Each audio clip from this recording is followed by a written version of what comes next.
now on to our first speaker tonight.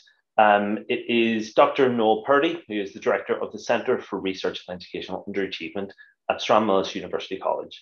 Noel is going to talk about identifying and addressing the key challenges ahead for education in Northern Ireland. Noel, are you there? Yes, I'm here. I'll hand over to you now then. Okay, good evening, everybody. I'm just going to try and share my screen, so just give me a second. Okay, and hopefully you're able to see that. So good evening, everybody. Welcome to my house this evening. As it's just been said, I'm director of the Centre for Research and Educational Underachievement at Stranmillis, and it's my great pleasure to be with you this evening and to spend a few moments thinking about this particular question on identifying and addressing the key challenges ahead for Northern Ireland. First thing I would say is that if COVID-19 has taught us anything, and I think it has taught us a lot, it's taught us to accept uncertainty, to take nothing for granted, and to lift our gaze and widen our perspectives, to seize the opportunity, perhaps as the Minister has encouraged us to do just now. I'm delivering this the day after leading a seminar with my first year BEd student teachers at Stranmillis around the aims of education, which we compare and contrast the vision statements and aims of the schools they attended, but we also reflect on earlier thinkers' perspectives on education. And here are three of them on the screen. Hopefully you can see A.S. Neil, the founding principal of Summerhill School, Rousseau, and that other great educationalist, Michael Gove. This is a challenging process and a challenging exercise for the students, but there's enormous value as well, because too often we can become preoccupied with some of the minutiae of a system's outworking without considering what we actually see as the purpose of education in the first place. So what is the aim of education in Northern Ireland? And what should it be? Is it about achieving the highest scores in international assessments like TIMSS and PEARLS? Is it about producing workers to fuel a successful economic resurgence? Is it, as the Northern Ireland curriculum tells us, about empowering young people to achieve their potential and to make informed and responsible decisions through their lives? Is it about creating a happier, more resilient generation of children and young people? Or is it about creating a fairer, more equitable society where all children and young people have the opportunity to succeed, irrespective of their family or community background? So I would argue that the first and fundamental challenge we face in Northern Ireland is to avoid losing sight of the bigger picture of what we actually want our education system to achieve in the first place. Agreement and coherence around this central vision is crucial. The current programme for government outcome of giving our children the best start in life is arguably too broad to mean anything at all. So perhaps at the outset of the discussion and at this watershed moment in our social and educational history, there's some merit in pausing to consider what we actually see as the purpose of education, what role we want our schools to have in building the society of the future, and what sort of society we actually want to have and to live in. Second, through my work at the Centre for Research and Educational Underachievement, and also through the work I undertook last year as chair of the expert panel on educational underachievement in Northern Ireland, I focused much of my attention and tried to focus others' attention on identifying and addressing some of the inequalities of our education system here in Northern Ireland. Underachievement is a difficult term, probably not even the right term, but it's been used nonetheless for many years here to describe what are, I believe, unacceptable inequalities of opportunity and consequently of outcome for our children and young people. There's been considerable public attention directed towards the needs of working class Protestant boys, and indeed this features specifically in the wording of the New Decade, New Approach political settlement in January last year, and it actually was explicitly referenced in our terms of reference for the panel. However, we find that when we considered the Northern Ireland benchmark of attainment, that's 5 or more GCSEs at A star to C, including English and Maths, the differences between Protestant and Catholic pupils was just 3%. The differences between boys and girls was larger, but still only 9.8%. But the average difference between pupils entitled to free school meals and those not entitled to free school meals was 29%. And that figure has remained stubbornly high over the last 15 years, down just 3% since 2005. So although in terms of percentages, the lowest performing subgroup was indeed Protestant boys entitled to free school meals, the big story here is not about Protestants versus Catholics, nor about boys versus girls, but actually about differences related to family income. So let's get serious about reducing poverty, and in particular, child poverty. Recent data from the Department for the Community shows that around 370,000 people live below the poverty line in Northern Ireland. That's 1 in every 5 persons. And we know that nearly 1 in 3 of those 370,000 living in poverty is a child.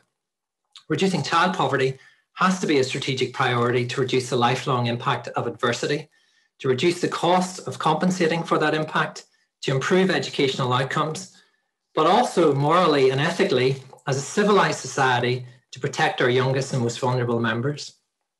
The recent report of the Expert Advisory Panel has made a number of ambitious recommendations for an anti-poverty strategy, and there is real potential to improve opportunities for those below the poverty line, but only with significant investment, a theme I'll come back to in a few moments.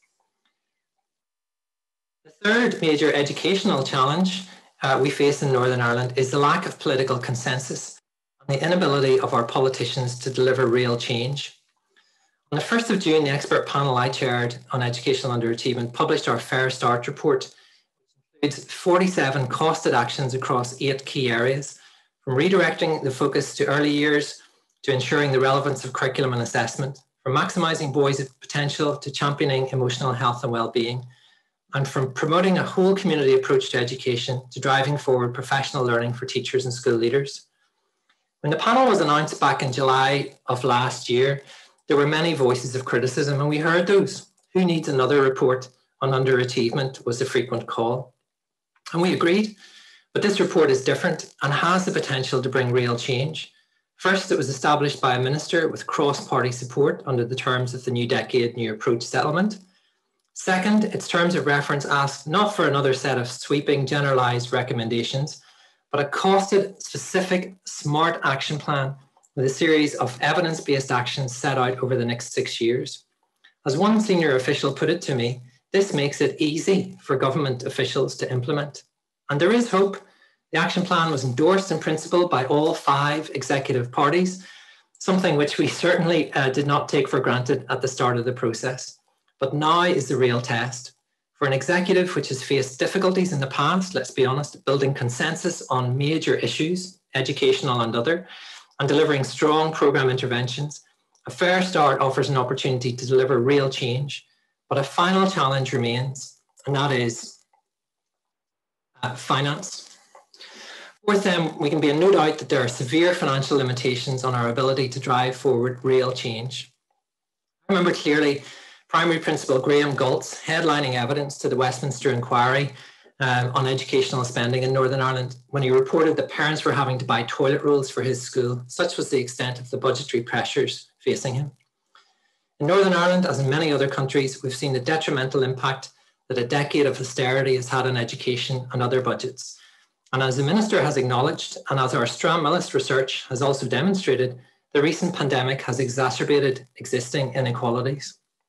This is set against a context where there's been a 10% cut in school spending per pupil here in Northern Ireland since 2009, and a school population growth of 6%. That means, as this figure shows you hopefully on the screen, that spend per pupil in Northern Ireland is lower than in any other part of the UK, around £5,800 per pupil. That's £1,500 less per pupil than in Scotland. I'm very confident that our schools are doing their level best against all the odds, but at the end of the day, we need greater investment in our schools, and that investment needs to be able to cover core issues, buying books, equipment, technology, resources, professional development to ensure the highest quality teaching and learning. I said that was the last point, but I've actually added another one. Fifth then, and finally, and the Minister also mentioned this, just last week we saw the appointment of the Independent Review Panel, whose terms of reference include consideration of some of the perennial systemic challenges facing our system here in Northern Ireland. I strongly welcome the establishment of this panel, and I wish them every success in their endeavours as they seek to address some very intractable issues.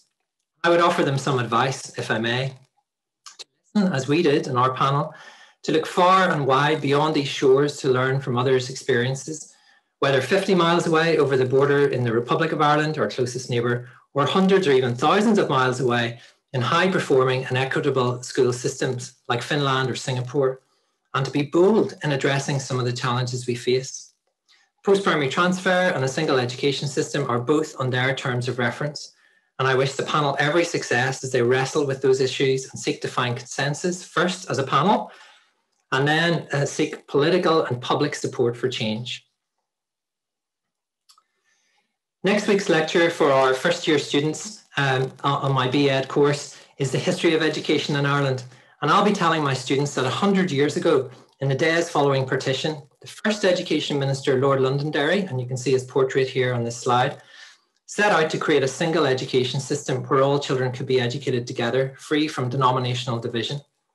Committees were established to discuss the most pressing issues of the day, which included ensuring a relevant curriculum and providing effective teacher training for the new state. 100 years later, we have another opportunity to address many of the same problems that some might argue ought to have been resolved 100 years ago. So let's learn the lessons of the past. Let's seize the opportunity to look forward and seek the political and financial support to deliver real change once and for all. Thanks very much. That's great, Noel. Thank you very much.